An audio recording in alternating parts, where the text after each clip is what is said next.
Hello बच्चों। तो अब शुरू करेंगे अपन चैप्टर 2 साइंस का acid basis and salt. 4 marks का क्वेश्चन आएगा बच्चों इसमें से, ठीक है। 4 मार्क्स का क्वेश्चन। अब सबसे पहले अपन पढ़ेंगे एसिड और बेसिस के बारे में, सॉल्ट बाद में आएगा, ठीक है। सबसे पहले जो स्टडी करनी है आपको एसिड और बेस के बारे में स्टडी करनी है, सॉल्ट बाद में आएगा, उसको अपन बाद में देखेंगे, ठीक है। एसिड और बेस क्या होते हैं बच्चों? एसिड जनरली अपन हिंदी में आपने सुना होगा एसिड से यानी होते हैं तेजाब, ठीक है। और बेस का हिंदी आपने शायद नहीं सुना होगा। बेस को हिंदी में बोलते हैं क्षार बोलते हैं, ठीक है। लेकिन हिंदी से अभी अपने को कुछ नहीं करना, अभी अपने को इंग्लिश पे ध्यान देना है ना। एसिड, देखो एसिड के बारे में थोड़ा सा बताऊं मैं। जनरली एसिड की जो डेफिनेशन है बच्चों, वो डेफिनेशन से अगर आप एसिड समझोगे तो बहुत ही ज़्यादा कॉम्प्लेक्स चीज़ है, वो मैं अभी आपको आगे भी बता दूंगा। एसिड्स जनरली वो होते हैं, जैसे मान लो आपने कुछ ऐसे फल खाए होंगे, जैसे मान लो ऐसी चीज़ आपने हमेशा कभी खाई हैं जो खट्टी होती हैं, जैसे मान लो नींबू है, संतरे हैं, ठीक है। या कुछ ऐसे फल है जिनमें खटास होती है, और उनमें सब में बच्चों एसिड पाया जाता है, ठीक है। नींबू में एसिड होता है, सिट्रिक एसिड होता है, ठीक है। ऑरेंज में भी एसिड होता है। तो वो चीज़ें, वो सब्सटेंस मोस्टली जो चखने में, देखो पहला पॉइंट वही है, सबसे पहले आपको डिफरेंस याद करना ही है ना। डिफरेंस के हिसाब से अपन एसिड और बेस को समझेंगे। एसिड के डिफरेंस में पहला पॉइंट क्या लिखा हुआ है? Acids are sour in tests, यानी एसिड जो होते हैं वो टेस्ट में, चखने में खट्टे होते हैं ना। सोर यानी होता है खट्टा। और bases are bitter in taste, जो बेस होते हैं वो बिटर होते हैं चखने में, ठीक है। बेस का एग्जांपल देता हूँ मैं आपको, चलो। बेस होता है बच्चों, जैसे आप सब ने कभी इनो टेस्ट किया होगा। इनो अपन घर में लाते हैं, कभी एसिडिटी में इसका यूज़ करते हैं, कभी ढोकला वगैरह बनाने में यूज़ करते हैं ना, उसका वो बेस होता है, स्ट्रॉन्ग बेस होता है ना। तो उसको अगर आप चख कर देखोगे, कभी ज़ुबान पर रख कर देखोगे, तो उसका कड़वा सा स्वाद आएगा, बिटर टेस्ट लगेगा, ठीक है। और दूसरा एग्जांपल बेस का मैं देता हूँ, जैसे सोडे की बोतल आप कभी दुकान से खरीद कर उसे अगर चक्कर देखो तो वो भी सोडा आपको थोड़ा सा कड़वा लगेगा, उसे ही बेस बोलते हैं ना। तो acids are sour in taste and base are bitter in taste, ठीक है। बेस जो होते हैं वो चखने में कैसे होते हैं? कड़वे, ठीक है। अब करेला कड़वा होता है, ये मत कहना कि करेले में भी बेस होगा, ठीक है। मोस्टली चीज़ों में जैसे एसिड है जिनमें तो वो खट्टी होंगी, और बेस है जिनमें वो कड़वी होंगी। अब सारी खट्टी चीज़ें एसिड वाली नहीं हो सकती, और सारी कड़वी चीज़ें बेस वाली नहीं हो सकती, है ना। मोस्टली केसेस की बात कर रहे हैं अपन, तो समझ के बात को। पहला पॉइंट यही बनता है एसिड और बेस पे बच्चों, कि acids are sour in taste and base are bitter in taste, ठीक है। सेकेंड, एसिड क्या करता है बच्चों?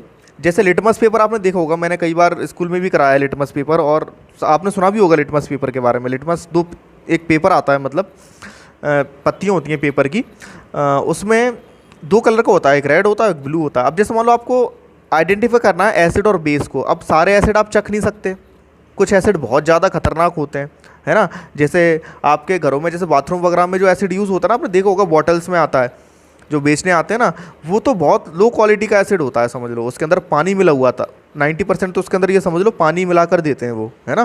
प्योर एसिड तो बहुत ज़्यादा डेंजर होगा, ठीक है। अब अपन को पता लगाना है, मान लो बोतल में भरा रखा हुआ है, वो एसिड है या नहीं है, तो आप उसे चख लोगे क्या? चख के तो पता नहीं लगाओगे। तो इसके लिए एक टेस्ट किया जाता है, इसे लिटमस टेस्ट बोलते हैं, है ना। तो अगर अपन ब्लू लिटमस पेपर, ब्लू समझ रहे हो ना, ब्लू लिटमस पेपर की जो पत्ती होती है, जो स्लिप होती है, उससे अगर अपन एसिड में डालेंगे तो वो रेड में कन्वर्ट हो जाएगी, समझ रहे हो। देखो ये लिखा हुआ है, they change the colour of blue litmus to red. ये पॉइंट ध्यान रखना बच्चों, ध्यान से बिल्कुल, ठीक है। यानी एसिड क्या करता है? ब्लू लिटमस को रेड में कन्वर्ट कर देता है, ये बात आप ध्यान रखेंगे, ठीक है। एसिड ब्लू को काय में कन्वर्ट कर देता है? रेड में। और बेस क्या करते हैं? बेस रेड को अपोजिट कर देते हैं इसका, बिल्कुल, है ना। रेड लिटमस, ये रेड लिटमस लिखा हुआ है, रेड लिटमस टू ब्लू, ठीक है। अगर आप इनो या सोडा है उसके अंदर रेड लिटमस डाल दोगे तो उसका कलर चेंज हो जाएगा, ब्लू कलर हो जाएगा उसका, समझ रहे हो बात को। तो बहुत इंपॉर्टेंट पॉइंट है ये, और ऑब्जेक्टिव भी बन सकता है इस पर, तो ये बात ध्यान रखना, इस पॉइंट को ध्यान रखना, कन्फ्यूज मत होना। यानी एसिड ब्लू टू रेड और base red to blue. Third point पे आते हैं बच्चों, they react with metals to form hydrogen. यानी एसिड को अगर अपन मेटल पे गिरा दो, मेटल समझते हो ना, धातु का टुकड़ा, जैसे लोहा, तांबा और क्या बोलते हैं एल्युमिनियम, ये धातु होते हैं ना। इस पर अगर अपन मेटल्स पर अगर अपन एसिड गिरा देंगे, कोई एसिड मान लो मैंने गिरा दिया, तेजाब गिरा दिया, तो जो धुआं निकलेगा, जो गैस निकलेगी वो हाइड्रोजन निकलेगी। कौन सी निकलेगी? हाइड्रोजन। यानी ये ध्यान रखना, एसिड मेटल्स के साथ रिएक्शन करके हाइड्रोजन गैस निकालते हैं, यानी हाइड्रोजन गैस निकलती है उनमें, ठीक है। ये थर्ड पॉइंट है। और बेस में क्या होता है, बेस को अगर मेटल से रिएक्शन कराएंगे तो सॉल्ट और इसमें भी हाइड्रोजन गैस निकलती है, लेकिन इसके थोड़ा रेयर केस होता है और सॉल्ट बनता है। सॉल्ट अभी अपन आगे इसको बाद में पढ़ेंगे, ठीक है। ये पॉइंट बहुत इंपॉर्टेंट है बच्चों, ये डेफिनेशन पे बेस्ड पॉइंट है, अभी इसको मैं समझाऊंगा आगे। Their solution contain H+ ions, इसमें एसिड में H+ आयंस होते हैं, अभी समझाऊंगा मैं क्या होते हैं H+ आयन। और their solution contains OH- ion, ये ध्यान रखना, OH ये माइनस लगा है पावर में, ठीक है, और ये H+ लगा हुआ है। अब फिफ्थ पॉइंट है बच्चों, एसिड और बेस के समझ लो एक दूसरे के दुश्मन होते हैं, यानी एक दूसरे के असर को ख़त्म कर देते हैं, अपोजिट हैं एक दूसरे के। समझ लो बात को, जैसे प्लस और माइनस जीरो हो जाता है ना, ऐसी एसिड जब बेस के साथ रिएक्शन करता है तो यानी ज़ीरो कर देता है, बिल्कुल सॉल्ट और वाटर बनाता है, ठीक है। और बेस एसिड के साथ रिएक्शन करके सॉल्ट वाटर, यानी एसिड बेस के असर को ख़त्म कर देगा, क्या बना देगा? सॉल्ट और वाटर, ठीक है। और बेस एसिड के असर को ख़त्म कर देगा, क्या बना देगा? सॉल्ट और वाटर। ये बात समझ में आई मेरी, ठीक है। जैसे मैं एक एग्जांपल देता हूँ, जैसे मान लो कभी कभी एसिडिटी होती है पेट में अपने एसिड होता है बच्चों, हाइड्रोक्लोरिक एसिड। कौन सा? हाइड्रोक्लोरिक एसिड, ये लिखा हुआ है मैंने यहाँ पे नीचे देखो, एसिड, ठीक है। ये अपने पेट में होता है, ये क्या करता है? खाने को डाइजेस्ट करने में मदद करता है। तो कभी कभी क्या होता है कि इसकी मात्रा पेट में ज़्यादा हो जाती है, ज़्यादा अपन मान लो तली हुई चीज़ें खा लेते हैं, फास्ट फूड खा लेते हैं, तो इसकी मात्रा जो होती है पेट में ज़्यादा हो जाती है बच्चों, जिससे एसिडिटी प्रोड्यूस होती है ना, जलन वगैरह मचती है सीने में। तो उसके लिए अपन क्या यूज़ करते हैं, आप लोगों ने देखा होगा, इनो लाते हैं, या अपन सोडा लाते हैं, या कोल्ड ड्रिंक पीते हैं, कोल्ड ड्रिंक में भी सोडा होता है ना, यानी अपन बेस का यूज़ करते हैं। जनरली इन केसेस में अपन इनो लेके आते हैं। तो जो इनो है, इनो क्या है? बेस है, और पेट में क्या है? एसिड, ठीक है। तो ये पॉइंट लिखा हुआ है यहाँ पे, एसिड जब अपन इनो पीते हैं मान लो, तो वो जाता है पेट में और एसिड से रिएक्शन करता है, तो एसिड और बेस रिएक्ट कर जाते हैं और पेट में क्या बन जाता है? सॉल्ट और वाटर, ठीक है। सॉल्ट एक नमक बन जाता है, सॉल्ट यानी नमक होता है जनरली, है ना। नमक एक प्रकार का नहीं होता, बहुत प्रकार के होते हैं, इसी चैप्टर में वो पढ़ेंगे अपन। तो सॉल्ट और वाटर पेट में बन जाता है और तुरंत रिलीफ मिल जाता है बच्चों, ठीक है। तो ये एक एग्जाम्पल से आपको समझ में आ गया होगा। अब स्ट्रॉन्ग एसिड्स और स्ट्रॉन्ग बेस। स्ट्रॉन्ग एसिड्स क्या होते हैं बच्चों? जो बहुत ज़्यादा कठोर एसिड्स होते हैं ना, बहुत ज़्यादा डेंजर होते हैं, बहुत ज़्यादा पावरफुल होते हैं। तो सबसे पहले में आता है H2SO4। H2SO4 यानी सल्फ्यूरिक एसिड। तो H2SO4 बच्चों सल्फ्यूरिक एसिड होता है, इसे किंग ऑफ केमिकल बोलते हैं, किंग ऑफ केमिकल। और हाइड्रोक्लोरिक एसिड, ठीक है, जो अपने पेट में भी होता है, और जो ये बाथरूम वगैरह साफ़ करने की जो बॉटल्स आती हैं ना, उसके अंदर भी पानी में मिला हुआ होता है वो, है ना, हाइड्रोक्लोरिक एसिड। और स्ट्रॉन्ग बेस क्या होते हैं बच्चों? स्ट्रॉन्ग बेस होते हैं सोडियम हाइड्रोक्साइड। सोडियम हाइड्रोक्साइड यानी जो इनो वगैरह में पाया जाता है, और पोटेशियम हाइड्रोक्साइड, ये स्ट्रॉन्ग बेस होते हैं। ये दोनों आपको याद करना है। ये लिखा हुआ है H2SO4 HCl, और ये लिखा हुआ है NaOH सोडियम हाइड्रोक्साइड, और ये लिखा है KOH। के मतलब होता है बच्चों पोटेशियम, और OH यानी हाइड्रोक्साइड, ठीक है। तो ये बहुत इंपॉर्टेंट डिफरेंस है बच्चों, 4 मार्क्स में ये डिफरेंस आ सकता है, ठीक है। आपको 5 पॉइंट याद करने हैं पूरे, और ये भी याद कर लेना, स्ट्रॉन्ग एसिड और स्ट्रॉन्ग बेस, इसको भी आप याद कर लेंगे अच्छे से। उम्मीद है समझ में आपको आ गया होगा। इसको लिख लें बच्चों, सब बच्चे लिख लें और इसको याद करें, ठीक है। इसके बाद थोड़ा सा अब एसिड और बेस के बारे में और बात करते हैं अपन। एक पॉइंट समझा रहा हूँ, जैसे ये जो पॉइंट देखता ना 4th वाला, देखो H+ आयन क्या होता है?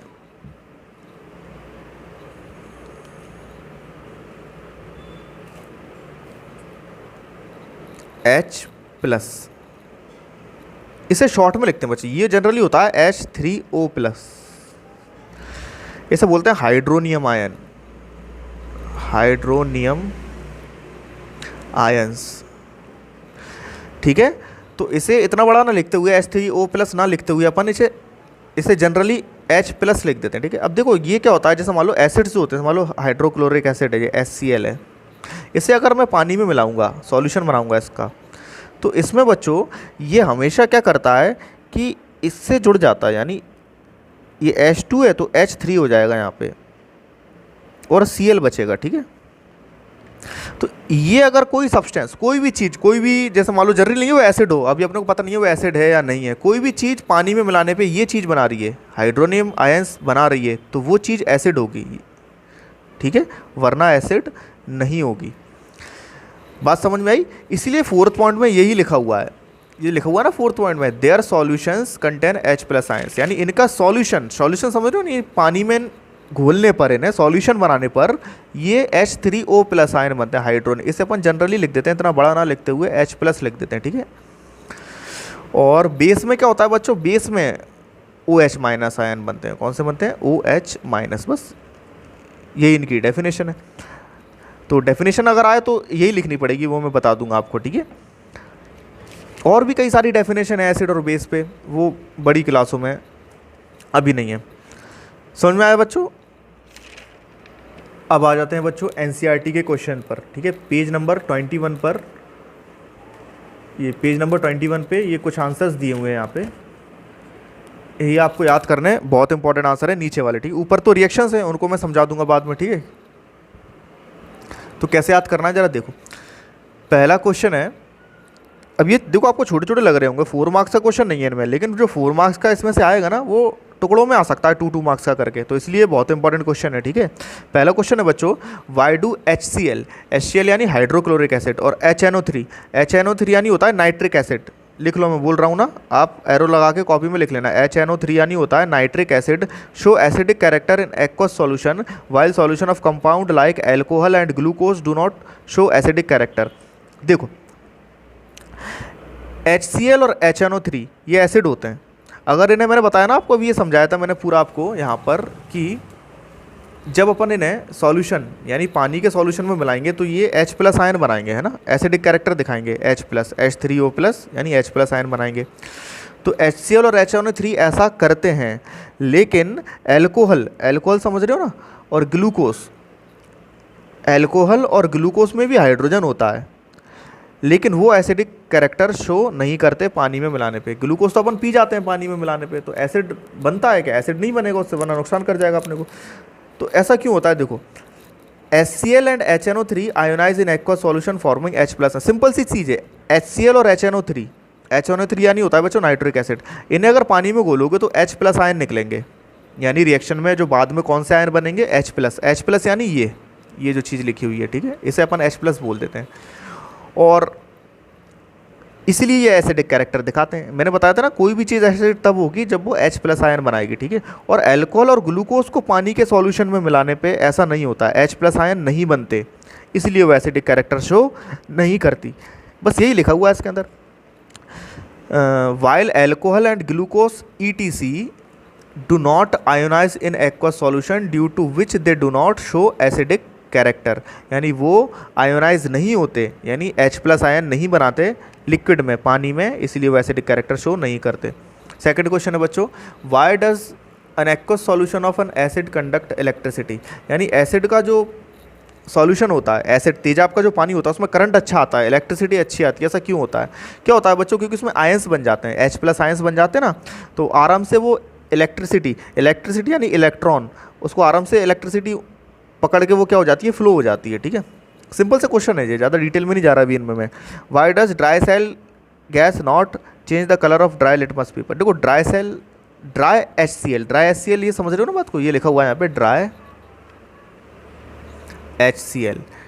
ड्राई यानी होता है शुष्क, सूखा हुआ, ठीक है, गैस फॉर्म में, यानी हाइड्रोजन की जो गैस होती है वो लिटमस पेपर का कलर चेंज नहीं करती है। लिटमस पेपर का कलर चेंज नहीं कर रही है, मतलब बच्चों वो ना एसिड है ना बेस है। मैंने बताया था ना, एसिड ब्लू को रेड में कन्वर्ट कर देता है और बेस रेड टू ब्लू में कन्वर्ट कर देता है, यानी HCl की जो गैस होती है वो एसिडिक कैरेक्टर शो नहीं करती। इसको पढ़ते हैं क्यों। Dry hydrochloric acid do not form hydrogen ion, ये लिखा हुआ है ना, यानी जो हाइड्रोक्लोरिक एसिड की जो गैस होती है वो H+ आयन नहीं बनाती, इसलिए वो लिटमस पेपर का कलर चेंज नहीं करती। लिटमस पेपर का कलर चेंज नहीं करेगी वो, क्योंकि उसके अंदर कैरेक्टर ही नहीं है ना। अगर लिटमस पेपर का कलर चेंज तब होता है जब एसिड होगा या बेस होगा, तो वो ना एसिड होती ना बेस होती, ये ध्यान रखेंगे आप, ठीक है। अब ये क्वेश्चन बहुत इंपॉर्टेंट है, 4th वाला बच्चों, ठीक है, इस पे स्टार बना देता हूँ मैं। While diluting an acid why is it recommended the acid should be added to water not water to the acid. इसमें लिखा हुआ है बच्चों कि कभी भी आप एसिड, देखो मैं आपको बताता हूँ, एसिड दो प्रकार के होते हैं। एक तो होता है कंसनट्रेटेड गाढ़ा एसिड जिसमें पानी की मात्रा बहुत कम हो, और एक होता है बच्चों डाइल्यूट एसिड। डाइल्यूट एसिड यानी होता है जिसमें पानी की मात्रा बहुत ज़्यादा होती है, यानी एसिड उसका क्या हो जाता है, असर कम हो जाता है। ठीक है, तो जब अपन जैसे मान लो जो प्योर एसिड होता है, प्योर एसिड तो ये समझ लो बहुत ज़्यादा खतरनाक होता है ना, अपन उससे रिएक्शन वगैरह नहीं करते। तो बाज़ारों में जो एसिड मिलता है अपने को, या तो वो डाइल्यूट होगा, यानी थोड़ा पानी की मात्रा मिला दी जाती है उसके अंदर, डाइल्यूट कर दिया जाता है उसे। ठीक है, तो इसमें लिखा हुआ है बच्चों कि डाइल्यूट करने से पहले जब अपन एसिड को डाइल्यूट करते हैं, पतला करते हैं, थोड़ा सा पानी मिलाते हैं, तो ये सलाह दी जाती है कि एसिड को पानी में डालो, पानी को एसिड में कभी मत डालो। समझ रहे हो बात को? जैसे मान लो आपके पास में ये बीकर है, इसमें वाटर होना चाहिए, और फिर आप थोड़ा थोड़ा एसिड डालो इसमें। ठीक है, तो ये तरीका सही है, क्योंकि क्या होता है बच्चों, एसिड और वाटर की रिएक्शन होती है वो बहुत ज़्यादा एक्सोथर्मिक होती है। एक्सोथर्मिक यानी बहुत ज़्यादा हीट प्रोड्यूस करती है। तो आप धीरे धीरे जब एसिड इसके अंदर डालोगे तो आराम से वाटर क्या करेगा, वो रिएक्शन बहुत स्लो होगी। समझ रहे हो ना, यानी रिएक्शन धीमे धीमे होगी। और अचानक आप क्या करोगे, जैसे मान लो एसिड भरा हुआ है और इसमें वाटर डाल दोगे, तो एसिड की पावर बहुत ज़्यादा है, और वाटर जैसे ही आप इसके अंदर डालोगे तो वाटर को जो स्प्लैश कर देगा, यानी एकदम को फटाका टाइप से बिल्कुल बहुत भयंकर रिएक्शन करेगा, क्योंकि एसिड की मात्रा बहुत ज़्यादा है। और आप पानी डालोगे उसके अंदर थोड़ा सा, तो पानी के ऊपर हावी हो जाएगा एक प्रकार से। समझ रहे हो ना बात को? तो बहुत ही ज़्यादा मतलब उसको स्प्लैश कर सकता है सॉल्यूशन को, यानी हवा में एकदम को उछाल सकता है, जिससे कि नुकसान पहुँच सकता है। ठीक है, तो ये केस कभी नहीं करना अपने को कौन सा केस करना है, ये वाटर में थोड़ा थोड़ा एसिड मिलाएंगे, तो वाटर जब ज़्यादा होगा और एसिड थोड़ा थोड़ा उसके अंदर जाएगा, तो आराम से वाटर जो एसिड की जो पावर है वो धीरे धीरे क्या कर लेगा, एब्जॉर्व कर लेगा, और आसानी से जो अपना सॉल्यूशन है वो डाइल्यूट हो जाएगा। ठीक है, यही लिखा हुआ है इसके अंदर, पढ़ते हैं इसको अपन। चलो, the dilution of N acid is highly exothermic. Exothermic यानी होता है बच्चों, आपने रिएक्शन याद करी होगी फर्स्ट चैप्टर। एक्सोथर्मिक यानी वो होती है रिएक्शन जिसमें हीट निकलती है, गर्मी निकलती है। ठीक है, releasing a great amount of heat, यानी बहुत ज़्यादा गर्मी निकलती है जब अपन एसिड को पानी के साथ मिलाते हैं। Which is absorb by water when it is added to water. जब एसिड को अपन वाटर में डालेंगे तो वाटर क्या कर लेगा, उसे एब्जॉर्ब कर लेगा, धीरे धीरे अपन डालेंगे। वाइल अगर अपन वाटर को एसिड में डाल देंगे, ये लिखा है कंसेंट, ये लिखा है ना CONC, ये ध्यान रखना, कंसनट्रेटेड लिखा हुआ है ये गाढ़ा एसिड, तो उसमें क्या करता है कि एसिड हावी हो जाएगा पानी पे और उसको स्प्लैश कर देगा। ठीक है, बहुत ज़्यादा हीट बनेगी generated, may cause the mixture to splash out and cause severe burns, इससे जल सकते हैं। Therefore acid is added to water for dilution, यानी एसिड को पानी में मिलाना चाहिए, यानी थोड़ा थोड़ा एसिड पानी में मिलाना चाहिए। ठीक है, और एसिड के अंदर पानी को नहीं मिला देना चाहिए एकदम को, पानी के अंदर एसिड होना चाहिए, ये कंडीशन आपकी होनी चाहिए, वाटर टू एसिड। ठीक है, ये कंडीशन नहीं होनी चाहिए। चलो, इसके बाद ये छोटे छोटे आंसर हैं बच्चों, पढ़ लेना, बहुत ईजी आंसर हैं, कुछ नहीं है, एक एक मार्क्स के इनमें जो मैंने H3O+ वगैरह समझाया था ना, वही लिखा हुआ है सिर्फ। ठीक है, इसके बाद बच्चों एक बहुत इंपॉर्टेंट क्वेश्चन है, क्वेश्चन नंबर 6, बड़ा क्वेश्चन है। अब आप देख के घबरा गए हो गया, यार इतना बड़ा क्वेश्चन कैसे है ये? देखो, बड़ा क्वेश्चन है बच्चों, और इस साल नहीं आया, पिछले साल आया था जहाँ तक कि मुझे ध्यान है, शायद ना भी आया हो तो इस साल आने के तो बहुत चांस है। बहुत इंपॉर्टेंट क्वेश्चन है बच्चों ये। इसमें वही लिखा हुआ है जो मैंने आपको यहाँ ये चीज़ समझाई थी ना, ये फर्स्ट चीज़, इसको डिटेल में दे दिया है, फर्स्ट क्वेश्चन को यहाँ डिटेल में दे दिया है। ठीक है, compound such as alcohol and glucose contain hydrogen but are not categorised as acid, describe an activity to prove it.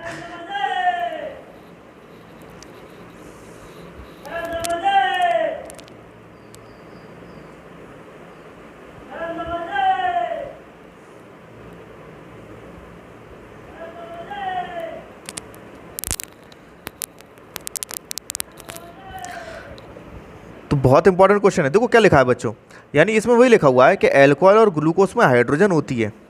ठीक है, अल्कोहल और, देखो मैं फार्मूला लिख देता हूँ अल्कोहल और ग्लूकोज का, आपको बता देता हूँ अल्कोहल क्या होती है। अल्कोहल का जो फार्मूला होता है वो होता है C2H5OH, यानी इसमें हाइड्रोजन है, और ग्लूकोज का जो फार्मूला होता है वो जनरली होता है H12O6, ये ग्लूकोज, इनमें भी हाइड्रोजन है। तो इसमें लिखा है कि ये एसिडिक कैरेक्टर शो क्यों नहीं करती, शराब और ये ग्लूकोज एसिडिक कैरेक्टर शो क्यों नहीं करते। ठीक है, अभी मैंने पिछले क्वेश्चन फर्स्ट में भी आपको ये समझाया था कि जो अल्कोहल और ग्लूकोज हैं ये पानी के साथ हाइड्रोजन आयन फॉर्म नहीं करते, H+ आयन फॉर्म नहीं करते, समझ रहे हो ना। तो इसीलिए अब इसके लिए अपन को एक एक्टिविटी शो करनी है। देखो एक्टिविटी लिखी हुई है, ये दिख रहा है बच्चा आपको, ये एक्टिविटी, ये डायग्राम भी बनाना है आपको। एक्टिविटी में अपन क्या करेंगे, देखो सबसे पहले क्या करना है अपने को, ये जो बीकर है इसके अंदर पहले मान लो ग्लूकोज भर दिया आपने, ठीक है, और ये 2 कीले लगा दी, पूरा सिस्टम बना दिया, जो अपन सर्किट बनाते हैं ना, पूरा सर्किट का सिस्टम बना दिया, बैटरी लगी है, ये आप डायग्राम बना लेना, ये भी इलेक्ट्रिसिटी में समझोगे आप डिटेल में, बैटरी बल्ब वगैरह ये, ठीक है, चैप्टर में। तो इसके अंदर क्या करा इसने कि बैटरी या सेल लगा दिया मान लो, और बीच में ग्लूकोज भर दिया। तो जब इसने यहाँ से खटका चालू करेंगे ना, ये स्विच चालू करेंगे तो बल्ब जलेगा नहीं, यानी इलेक्ट्रिसिटी इसके अंदर आ रही है और ग्लूकोज से होके वो दूसरी साइड, यानी इलेक्ट्रिसिटी को ग्लूकोज से होकर गुजरना पड़ेगा, समझ रहे हो ना बात को।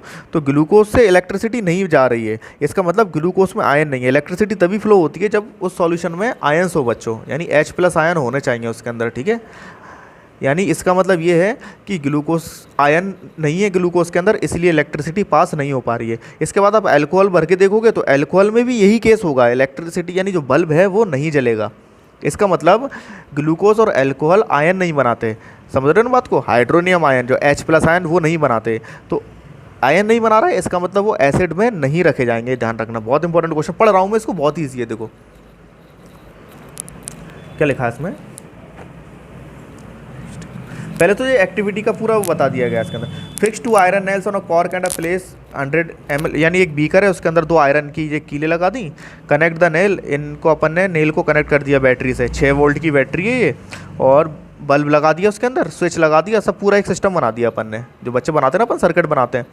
इसके बाद बच्चों पहला पॉइंट उसने बोला है पोर सम डाइल्यूट HCl, पहले HCl डाल के देखा, क्या डाल के देखा, HCl। जब आप HCl डाल के देखोगे, हाइड्रोक्लोरिक एसिड डालोगे बच्चों, तो आराम से ये बल्ब जल जाएगा, अच्छा जलेगा, क्योंकि HCl क्या करता है, आयन होते हैं उसके अंदर, मैंने बताया था ना, पीछे समझाया था आपको मैंने, HCl में क्या होते हैं, आयन होते हैं, H+ ion. Be current switch on the current you will see the bulb glow, इसमें लिखा हुआ है HCl डालोगे तो बल्ब ग्लो हो जाएगा। अगर आप दोबारा यही एक्टिविटी करोगे H2SO4 के साथ, सल्फ्यूरिक एसिड के साथ, तब भी बल्ब जल जाएगा, ठीक है। बट थर्ड पॉइंट बहुत इंपॉर्टेंट है, ध्यान से पढ़ो। Now repeat this experiment with solution of alcohol and glucose, लेकिन आप इस एक्सपेरिमेंट में अगर अल्कोहल और ग्लूकोज डालोगे, you will see that the bulb does not glow, bulb नहीं जलेगा बच्चों। बल्ब इसलिए नहीं जलेगा क्योंकि ग्लूकोज और अल्कोहल आयन नहीं बनाते, क्या नहीं बना, आयन यानी होते हैं चार्ज, क्या होता है, चार्ज फॉर्म नहीं करते, इसलिए वो एसिड नहीं हो सकते। कंक्लूजन, निष्कर्ष क्या निकला, solution of acid are good conductor of electricity, acid जो होते हैं वो गुड कंडक्टर होते हैं क्योंकि उनमें आयंस होते हैं। While those of alcohol and glucose, ये लिखा है ना, alcohol and glucose are not conductor of electricity because glucose and ethanol, ethanol यानी अल्कोहल होता है बच्चों, ठीक है, अल्कोहल लिख लेना एथेनॉल की जगह। Do not ionise in aqueous solution, यानी ग्लूकोज और अल्कोहल आयोनाइज यानी समझ लो ना, चार्ज नहीं बनाते, ये चीज़ नहीं बनाते H+ आयन एक्वस सॉल्यूशन में, एक्वस सॉल्यूशन यानी पानी वाला सॉल्यूशन, ठीक है, इसलिए वो एसिड नहीं हो सकते। तो इसको आप याद कर लेना, बहुत इंपॉर्टेंट क्वेश्चन है, एक लाइन और है पीछे इसमें। Therefore alcohol and glucose having hydrogen also are not categorised as acids, उन्हें एसिड्स में नहीं रखा जाता, ठीक है। तो आप ध्यान रखेंगे बच्चों। इसके बाद ये छोटे आंसर, ये देख रहे हो ना, ये एक एक लाइन के आंसर हैं, याद कर लोगे ये वाले, ये एक एक लाइन के आंसर हैं। ये रिएक्शन वगैरह रहने देना, मैं बाद में समझा दूंगा इनको, ठीक है, नेक्स्ट वीडियो में समझा दूंगा अच्छे से। और कुछ आंसर और हैं इसमें, अभी तो काफ़ी रह गया है, मतलब बुक के हिसाब से तो बहुत ज़्यादा चैप्टर है, बहुत बड़ा चैप्टर है ये, लेकिन इतना मैं करवा दूंगा कि आप लोगों का पेपर में एग्ज़ाम में आ जाएगा आप लोगों का, है ना। तो बच्चों आप याद करें इस चैप्टर को पूरा, ठीक है।